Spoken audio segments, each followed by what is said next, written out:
Em 1989, o Brasil era governado por José Sarney e sofria duras consequências pela falta de resultados significativos a longo prazo dos diversos planos econômicos adotados durante o mandato de Sarney. Nesse período, o país vivia uma estagnação econômica muito forte. A inflação anual estava em torno de 2.000%, parecendo caminhar sem alternativa para a hiperinflação, o que afetava a indústria, a economia e o poder de compra dos brasileiros. Veja bem, o preço era 7.950 e passou para 14.250. Quer dizer que isso aqui é mais de 100% do aumento do dia para a noite. A luta da nação contra a inflação. Além disso, neste mesmo momento, ocorria a primeira eleição direta para presidente da República após a ditadura militar. 22 candidatos lançaram suas candidaturas para disputar o primeiro turno, entre eles Luiz Inácio Lula da Silva, Leonel Brizola, Mário Covas, Paulo Maluf, Ulisses Guimarães e o então governador do estado de Alagoas, Fernando Collor de Mello. A população brasileira estava desacreditada por causa do fracasso das políticas de estabilização da moeda nos anos 80, implantadas pelas antigas lideranças políticas. Isso acabou abrindo espaço para a ascensão de Collor, que pregava a imagem de político independente e não simpatizante de quaisquer vertentes políticas ou interesses empresariais. Fernando Collor passou a sua campanha falando em caçar marajás, destravar a economia brasileira, melhorar a situação precária da saúde e da educação e insistindo na falência do Estado, prometendo consertá-lo. Também assegurou se comprometer com a modernização da sociedade brasileira. Por ser jovem e elegante, ele passava a imagem de ser a modernização em pessoa. O caráter de crise no Brasil ganhou ênfase quando os candidatos dos partidos majoritários foram derrotados nas urnas. Concorriam à presidência no segundo turno das eleições Fernando Collor de Mello e Luiz Inácio Lula da Silva. Fernando Collor de Mello, com 20.416.154 votos. No primeiro turno, Collor conseguiu um apoio considerável das faixas mais pobres da população, ao mesmo tempo que se tornou o candidato da grande burguesia, quando enfatizou seu discurso de liberalização econômica como pressuposto da modernidade. Ele foi eleito neste cenário de desespero popular, mudanças econômicas, políticas e ideológicas, com suas propostas modernas e de combate à corrupção. O presidente mais jovem que o Brasil já teve tomou posse em 15 de março de 1990 e durante os seus 2 anos de governo foi responsável por medidas que reforçaram o desespero popular em relação à economia. Agora, vamos entender um pouco mais sobre a trajetória econômica do governo Collor. Fernando Collor demonstrou durante sua campanha um alinhamento com o empresariado e a proposta de uma política neoliberal. Partindo do ponto de vista econômico, como já foi dito anteriormente, seu governo foi marcado pela hiperinflação herdada da gestão anterior, da queda do PIB e da posse da ministra da Fazenda, Zélia Cardoso de Mello. Durante o governo Collor, foram iniciadas reformas estruturais na economia, cujo objetivo era privatizar as empresas estatais.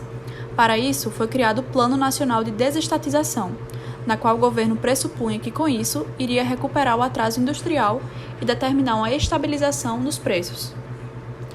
O governo estabeleceu medidas de privatização diante de um contexto internacional favorável a reformas econômicas, além de que o período enfrentava uma insatisfação da população diante da deterioração de serviços prestados por algumas empresas estatais. Diante desse cenário econômico, em 15 de março de 1990, foi lançado o Plano Collor I. O presidente Collor faz mudanças profundas na economia. Agora é vencer ou vencer. O Plano Brasil Novo, conhecido popularmente como Plano Collor, foi decretado através de uma medida provisória, ou seja, não foi levado ao Congresso Nacional. Criado com o objetivo de controlar a hiperinflação e estabilizar a economia brasileira, seu fundador, Fernando Collor de Mello, afirmava que isso seria cumprido através da demissão de funcionários públicos desonestos, combatendo então a corrupção. O que foi omisso por ele ao divulgar o plano foi o seu planejamento econômico, que de modo geral não agradou muito à população. As 3 principais mudanças propostas eram a reforma monetária, a reforma fiscal e o anúncio da política de rendas. Para realizar tais mudanças, fez-se necessário adotar diversas medidas. Dentre elas destacam-se a privatização das estatais, a substituição da moeda, a abertura do mercado para o exterior, o confisco da poupança e o congelamento dos preços e salários. Como é de se imaginar, a medida mais polêmica do Plano Collor foi o congelamento das poupanças, tendo em vista que logo ficou conhecido como confisco, e a promessa de que com 18 meses o dinheiro seria devolvido com correção de juros de 6% ao ano nunca foi cumprida. Ao ser colocado em prática, rapidamente tornou-se notório que o plano era um fiasco. No começo, o plano funcionou bem, visto que reduziu a inflação em cerca de 80% para 10% nos primeiros meses. Porém, após um período, a inflação voltou a subir novamente, ficando inviável permanecer com as medidas propostas, dando abertura para a criação e aquisição do Plano Collor II. Em janeiro de 1991, deu-se início ao segundo Plano Collor. Nele, houve a inclusão de novos congelamentos de preços e a substituição das taxas de overnight com novas ferramentas fiscais que incluíam no seu cálculo as taxas de produção antecipada dos papéis privados e federais. Portanto, podemos inferir que o novo Plano Collor conseguiu produzir apenas um curto prazo de queda na inflação, pois veio a subir novamente em maio daquele mesmo ano. No dia 10 de maio de 91, Zélia foi substituída no Ministério da Fazenda por Marcílio Marques Moreira.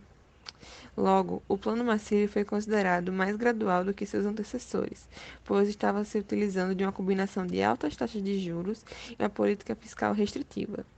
Ao mesmo tempo, os preços foram sendo liberados e o empréstimo de 2 bilhões de dólares do Fundo Monetário Internacional garantiu as reservas internas. Mesmo assim, as taxas de inflação durante o Plano Marcílio permaneceram no nível da hiperinflação. Marcílio deixou o Ministério da Fazenda ao seu sucessor, Gustavo Krause, em 2 de outubro de 1992. Contudo, o presidente Fernando Collor de Mello já havia saído do governo devido ao impeachment pelo Congresso 4 dias antes, em 29 de setembro de 1992, devido a acusações de corrupção em um esquema de tráfico de influência marcando o fim da tentativa de seu governo de abalar a hiperinflação. Em maio de 1992, o irmão de Collor, Pedro Collor, concedeu uma entrevista para a revista Veja, e nessa entrevista ele delatou um processo de corrupção enorme envolvendo Collor e o ex-tesoureiro Paulo César Farias, também conhecido como PC. Nesse processo, PC chegava para grandes deputados, senadores e pessoas importantes, pedindo dinheiro para que, se eles precisassem de algo no futuro, Collor iria conceder eleições, terras e entre outros. Esses valores recebidos eram depositados em contas fantasmas na Suíça para as despesas de Fernando Collor e sua esposa Rosiane Collor.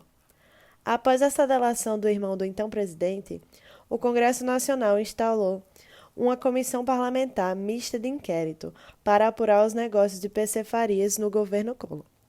Com esse esquema todo prestes a ser comprovado, Collor foi na televisão alegar que tudo que estavam falando sobre ele era mentira. Peçam às suas famílias que no próximo domingo, e esta é uma mensagem que eu dirijo agora a todo o Brasil, a todos aqueles que têm esta mesma profissão de fé, que saiam no próximo domingo de casa com alguma peça de roupa numa das cores da nossa bandeira, que exponham nas janelas, que exponham nas suas janelas toalhas, panos, o que tiver nas cores da nossa bandeira.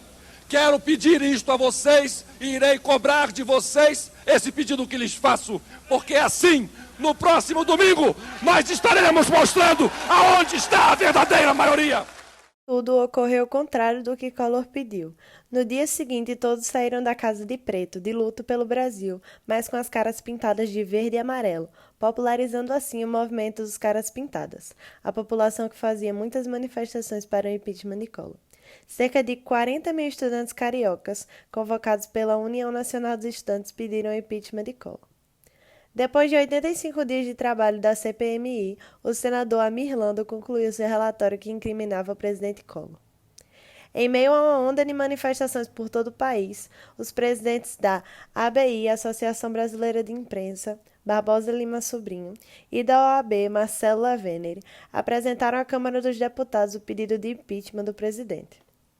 A Câmara instituiu uma comissão especial para dar parecer sobre a denúncia contra o presidente da República por crime de responsabilidade, tendo como presidente o deputado Gastone Henrique e relator o deputado Nelson Jobim.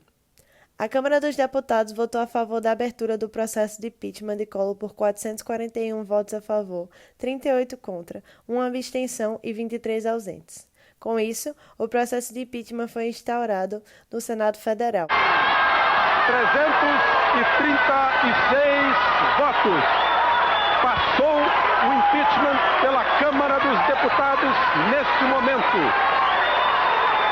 Amanhã a Câmara manda um ofício para o Senado. E segundo a Constituição, o presidente da República é afastado. E, finalmente, em 2 de outubro de 1992, o presidente Fernando Collor foi afastado da presidência da República até o Senado Federal concluir o processo de impeachment.